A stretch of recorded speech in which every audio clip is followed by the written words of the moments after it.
ನನ್ನದೇ ಕಲ್ಪನೆಯಲ್ಲಿ ಒಂದು ಕತೆ ಹೇಳೋದಕ್ಕೆ ಪ್ರಾರಂಭ ಮಾಡ್ತೀನಿ. ಆ ಕತೆ ನಿಮ್ಗೆ ಇಷ್ಟ ಆದರೆ ದಯವಿಟ್ಟು ನನ್ನ ಯೂಟ್ಯೂಬ್ ಚಾನಲ್ನ ಸಬ್ಸ್ಕ್ರೈಬ್ ಮಾಡ್ಕೊಳ್ಳಿ, ವಿಡಿಯೋನ ಲೈಕ್ ಮಾಡಿ, ಶೇರ್ ಮಾಡಿ, ಸಬ್ಸ್ಕ್ರೈಬ್ ಮಾಡಿ. ನನ್ನ ಕಾಲ್ಪನಿಕ ಕಥೆಯ ಹೆಸರು ಕಾಡಜ್ಜ. ಕಾಡಿನ ಅಜ್ಜ ಕಾಡಜ್ಜ. ಮಧ್ಯರಾತ್ರಿ 2 ಗಂಟೆ. ಕಾಡಜ್ಜ ನಡ್ಕೊಂಡು ಹೋಗ್ತಾ ಇದ್ದಾನೆ. ಕಾಡಜ್ಜ ಎಲ್ಲಿಗೆ ನಡ್ಕೊಂಡು ಹೋಗ್ತಾ ಇದ್ದಾನೆ ಯಾರಿಗೂ ಗೊತ್ತಿಲ್ಲ.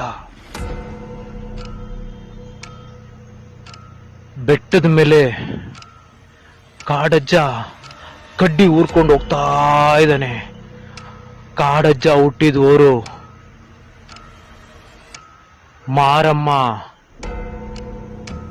ಮಾರಮ್ಮನ ಊರಲ್ಲಿ ಕಾಡಜ್ಜ ಹುಟ್ಟಿದ್ದು. ಕಾಡಜ್ಜ ಯಾವಾಗ್ಲೂ ರಾತ್ರಿ ಹೊತ್ತೇ ಒಬ್ಬನೇ ನಡ್ಕೊಂಡು ಹೋಗ್ತಾನೆ. ರಾತ್ರಿ 2 ಗಂಟೆ ಆದ್ರೆ ಸಾಕು, ಕಾಡಜ್ಜ ಯಾರ ಕಣ್ಣಿಗೂ ಕಾಣಲ್ಲ. ಮಲಗಿದ ಜಾಗದಿಂದ ನಾಪತ್ತೆ ಆಗಿರ್ತಾನೆ ಕಾಡಜ್ಜ. ಅವನನ್ನ ಕಾಡಜ್ಜ ಅಂತ ಕರೆಯೋದಕ್ಕೆ ಕಾರಣಗಳು ತುಂಬಾ ಇದೆ. ಕಾಡಲ್ಲಿ ಯಾರಿಗೇನೇ ಆದ್ರೂ ಮೊದಲು ಗೊತ್ತಾಗ್ತಿದ್ದೆ ಕಾಡಜ್ಜನ್ಗೆ. ಕಾಡಜ್ಜ ಒಂದು ಮರದ ಕೆಳಗಡೆ ಯಾವಾಗ್ಲೂ ಕೂತಿರ್ತಿದ್ದ.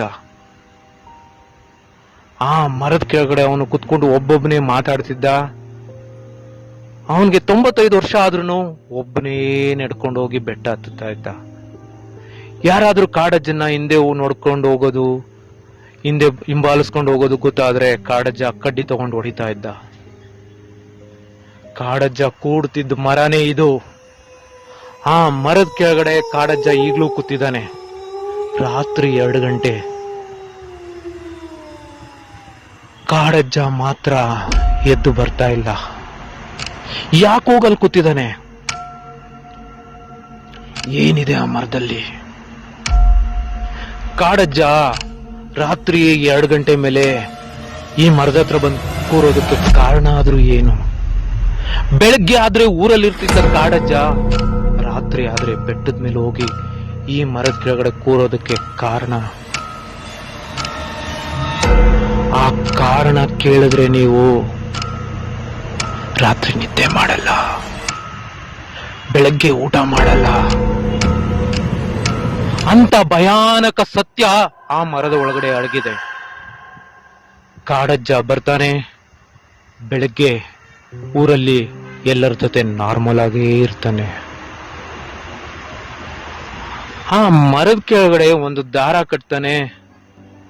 ಆ ದಾರಕ್ಕೆ ತನ್ನ ಕೈ ಬೆರಳುಗಳನ್ನ ಸುತ್ಕೊಂತಾ ಇರ್ತಾನೆ.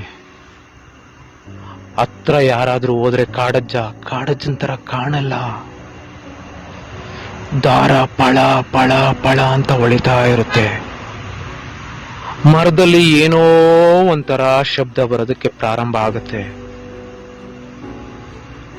ತಲೆ ಬಗ್ಗಿಸ್ಕೊಂಡು ಕಾಡಜ್ಜ ದಾರನ ಎಲ್ಲಾ ಬೆರಳುಗಳಿಗೂ ಸುತ್ಕೊಂತಾನೆ. ಒಬ್ಬನೇ ಹಾಡು ಹೇಳೋದಕ್ಕೆ ಪ್ರಾರಂಭ ಮಾಡ್ತಾನೆ. ಕಾಡಜ್ಜನಿಗೆ ಯಾರೋ ಮಾತಾಡ್ದಂಗ ಆಗುತ್ತೆ. ಯಾರ ಜೊತೆನೂ ಮಾತಾಡ್ತಾನೆ ಇರ್ತಾನೆ. ಸೂರ್ಯನ ಬೆಳಕು ಭೂಮಿಗೆ ತಾಕೋದಕ್ಕೆ ಪ್ರಾರಂಭ ಆಗ್ತಿದ್ದಂಗೆ ಆ ಮರನ ಬಿಟ್ಟು ಕಾಡಜ್ಜ ನಾಡಿನ ಕಡೆ ಬರ್ತಾನೆ, ಊರಿನ ಕಡೆ ಬರ್ತಾನೆ. ಕಾಡಜ್ಜನ ಈ ವಿಚಿತ್ರ ವರ್ತನೆಗೆ ಊರು ಗಾಬರಿ ಆಗಿತ್ತು, ಭಯ ಆಗಿತ್ತು. ಕಾಡಜ್ಜನಿಗೆ ಯಾರೂ ಇಲ್ಲ, ಅನಾಥ ಈ ಕಾಡಜ್ಜ.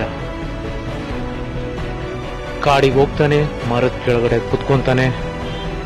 ಯಾವುದೋ ದಾರ ತಗೊಂಡು ಮರಕ್ಕೆ ಸುತ್ತಾನೆ, ಕಾಲಿನ ಬೆರಳುಗಳಿಗೆ ಸುತ್ಕೊಂತಾನೆ. ತನ್ನದೇ ಆದ ವಿಚಿತ್ರ ವರ್ತನೆ ಮಾಡೋದಕ್ಕೆ ಪ್ರಾರಂಭ ಮಾಡ್ತಾನೆ ಕಾಡಜ್ಜ. ಮರದ ಹಿಂದೆ ಹೋಗಿ ಬೆಳಗ್ಗೆ ಹುಡುಗರು ನೋಡ್ತಾರೆ. ವಿಚಿತ್ರವಾದ ರಕ್ತದ ಕಲೆಗಳಿರುತ್ತೆ. ಕಾಡಜ್ಜ ನನಗೇನು ಗೊತ್ತಿಲ್ಲ ಅಂತಾನೆ. ಯಾರೆಷ್ಟೇ ಕೇಳಿದ್ರು, ಏನೇ ಮಾತಾಡ್ಸಿದ್ರು ಅದ್ರ ಬಗ್ಗೆ ಏನೂ ಮಾತಾಡೋದಿಲ್ಲ. ಊರಿನ ಜನ ಎಲ್ಲ ಸೇರ್ಕೊಂಡು ಇದಕ್ಕಾಗಿ ಏನಾದ್ರೂ ಮಾಡ್ಬೇಕು ಅಂತ ಒಂದು ರಾತ್ರಿ ಕಾಡಜ್ಜ ಹೋಗೋದನ್ನ ತುಂಬಾ ದೂರದಿಂದ ಹಿಂಬಾಲಿಸ್ತಾರೆ. ಹಿಂಬಾಲಿಸ್ಕೊಂಡು ನಿಧಾನಕ್ಕೆ ಅದೇ ಮರದ ಹತ್ರ ಕತ್ಲಲ್ಲಿ ರಾತ್ರಿ 2 ಗಂಟೆ ಸಮಯದಲ್ಲಿ ಕಾಡಜ್ಜನಿಗೆ ಗೊತ್ತಾಗ್ದಂಗೆ ಕಾಡಿನೊಳಗಡೆ ಹೋಗೋದಕ್ಕೆ ಜನ ಪ್ರಾರಂಭ ಮಾಡ್ತಾರೆ. ಒಬ್ಬೊಬ್ರಿಗೆ ಒಂದೊಂದು ವಿಚಿತ್ರ ಅನುಭವ ಆಗೋದಕ್ಕೆ ಪ್ರಾರಂಭ ಆಗುತ್ತೆ.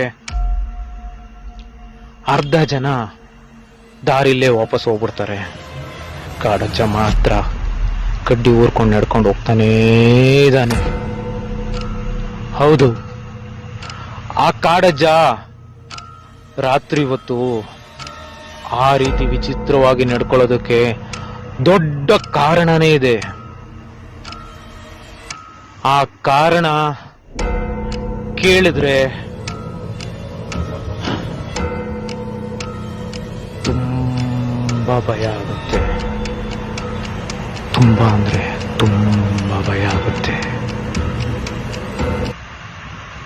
ವಿಚಿತ್ರ ವರ್ತನೆಯ ಕಾಡಜ್ಜನ ದುರಂತ ಅಂತ್ಯ ಆಗೋಗಿರುತ್ತೆ. ಕಾಡಿನ ಮರದಲ್ಲಿ ಅವನ ಮೂಳೆಗಳು ಮಾತ್ರ ಸಿಗ್ತಾ ಇದೆ. ಕಾಡಜ್ಜನ ಮುಖ ಇಲ್ಲ, ದೇಹ ಇಲ್ಲ, ಏನು ಇಲ್ಲ, ಬರೀ ಮೂಳೆಗಳು ಆ ಮರದಲ್ಲಿ ನೇತಾಡೋದಕ್ಕೆ ಪ್ರಾರಂಭ ಆಗಿದೆ. ಊರಿನ ಜನ ಆ ಮರದ ಹತ್ರ ಹೋಗೋದಕ್ಕೆ ಹೆದರ್ಕೊಂತಾ ಇದ್ದಾರೆ. ಕಾಡಜ್ಜ ಕಾಣ್ತಾ ಇಲ್ಲ, ಊರಿನ ಜನ ಮನೆಯಿಂದ ಆಚೆ ಬರ್ತಾ ಇಲ್ಲ. ಊರು ನಿಶಬ್ದ ಮೌನದಲ್ಲಿ ಮುಳುಗಿದೆ.